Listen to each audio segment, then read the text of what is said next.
I've talked about how, using this idea of an ideal gas, we can relate the total energy of all the molecules in a gas to the temperature.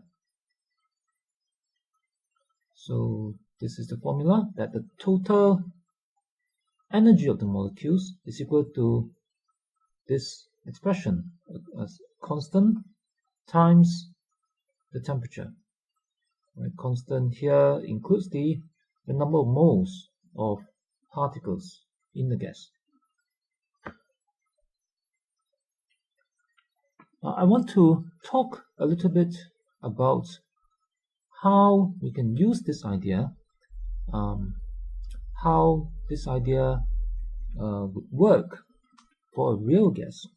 Now, if you recall, I've made two simplifying assumptions for this ideal gas. I have assumed that particles are extremely small and they hardly collide with each other, and I've assumed that there are no attractions between the molecules. Okay, so that the only type of energies in the gas are the kinetic energies of the molecules. So which is what we did here. We just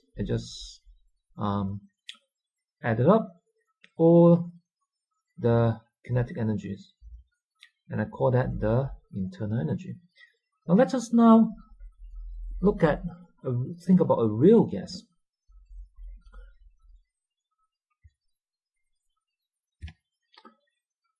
A real gas, what does a real gas contain? Okay. After all these physics and calculations is supposed to help us to understand the real world.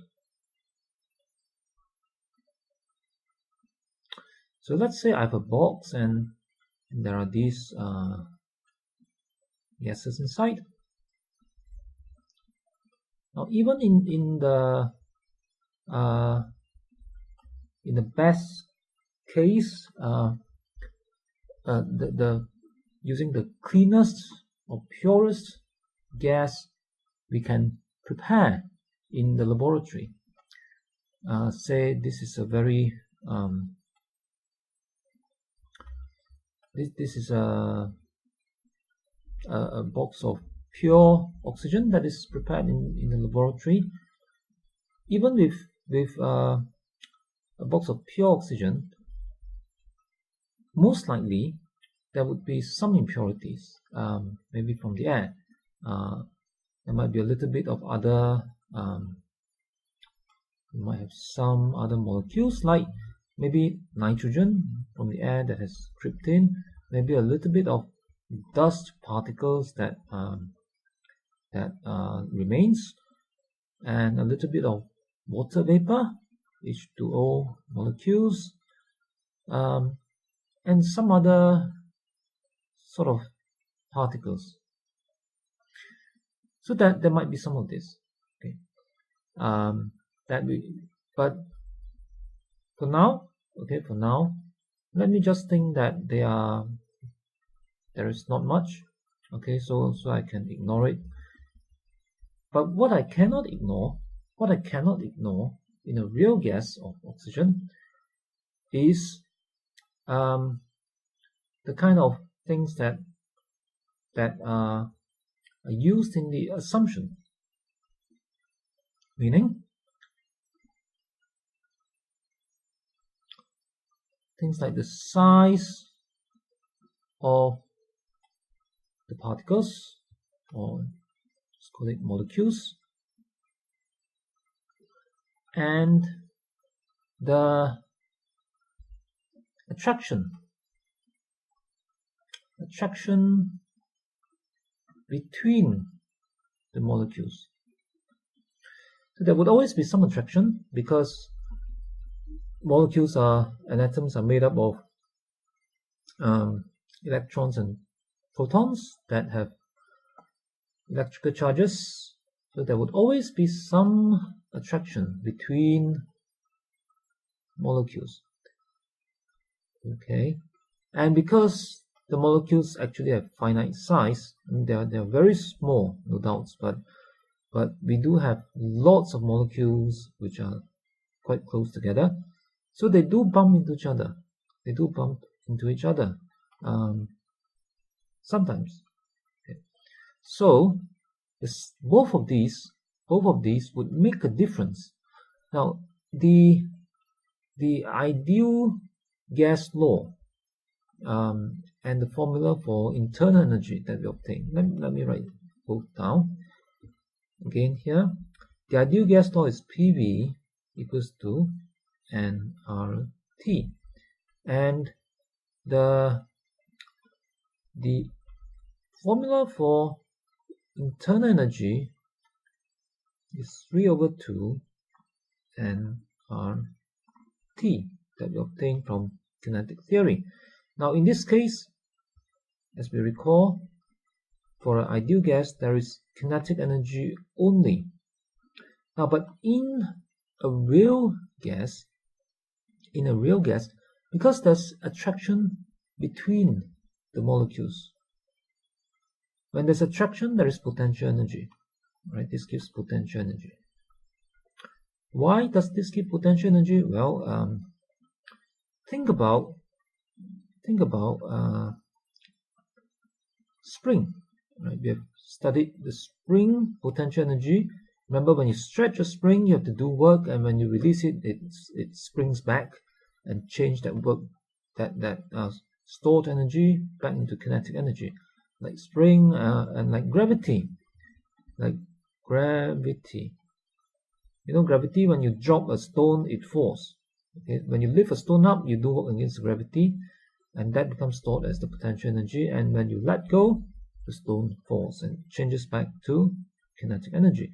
So in both of these examples, the potential energy happen because there are attractions, and when we do work against those attractions, the work becomes stored as potential energy. So in the same way, when we have attraction between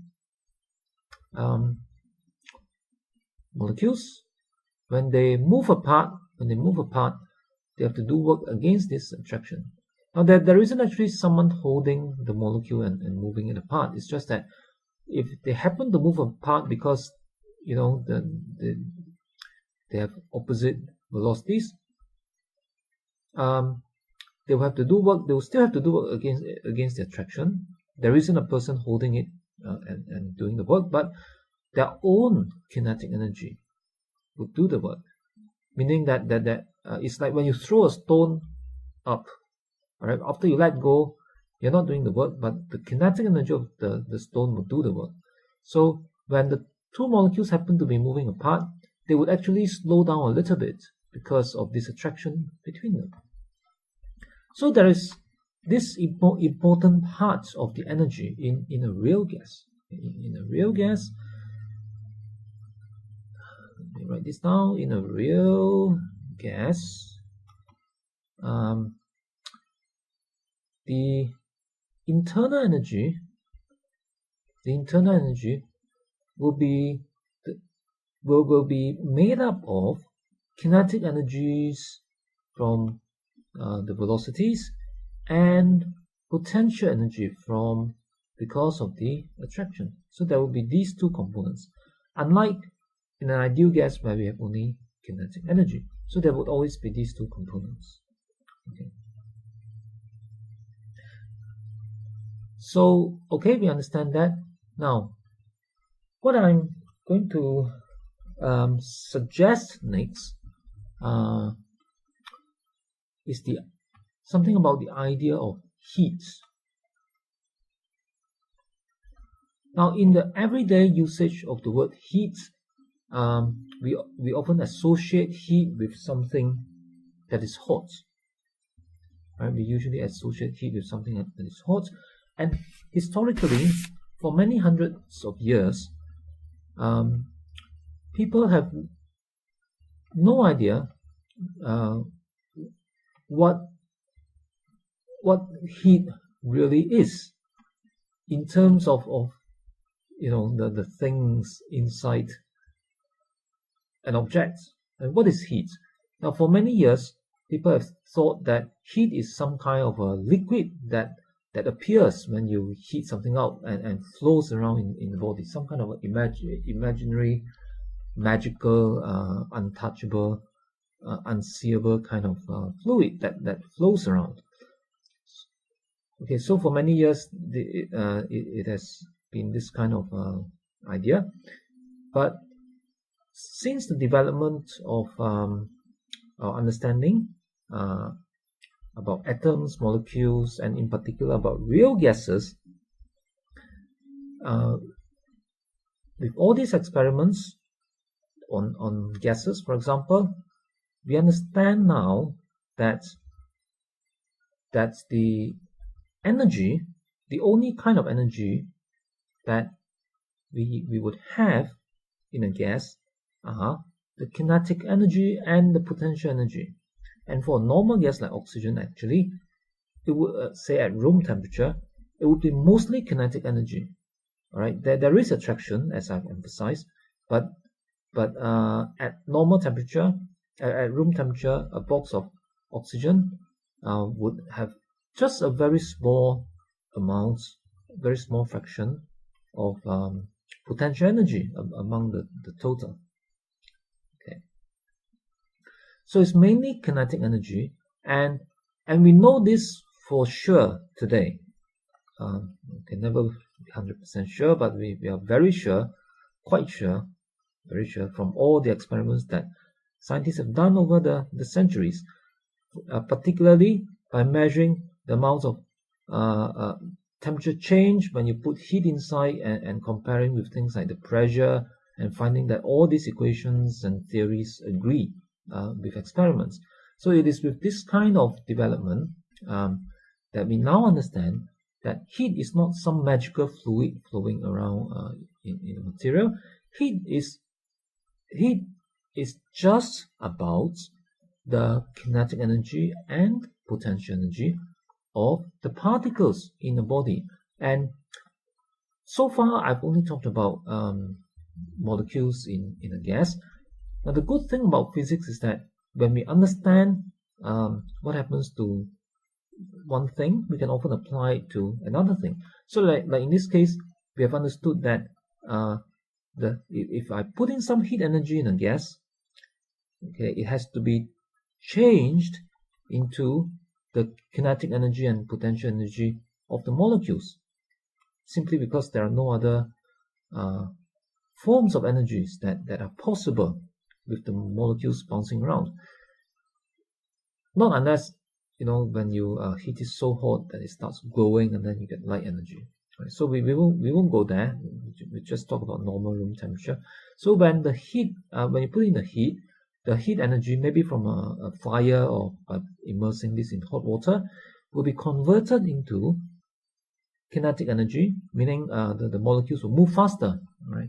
And potential energy, if the gas, if you allow the box to expand like a balloon, molecules move further apart, so they do work against each other, and you have potential energy increase. So with this understanding, we can actually apply this understanding not only to other gases, but also to solids. So if I have a piece of solid material here, okay, so this is a solid material, it's not a gas, a solid. Now in a solid, we can imagine that there would also be atoms and molecules. It's just that they're all packed closely together, right? Unlike in a gas with lots of empty space between them. Now, in a solid, we have molecules and atoms. Well, what happens if you heat it? Right? If you heat it, from our understanding of the gas, we can also say or deduce that when you heat it, the heat energy will be converted to the kinetic energy and potential energy of the atoms, simply by the atoms vibrating faster, and by the solid expanding. If the solid expands, the atoms move a bit further apart, so they have to do work against any attraction between them, and that also means an increase in the potential energy. And in the more extreme case, when you make it so hot that it melts or vaporizes, the molecules really come apart and start flying away. It starts evaporating, and that really means that you have to increase the potential energy a lot. They have to pull themselves apart, and you have to give them a lot more kinetic energy. So heat is just the kinetic energy and the potential energy added together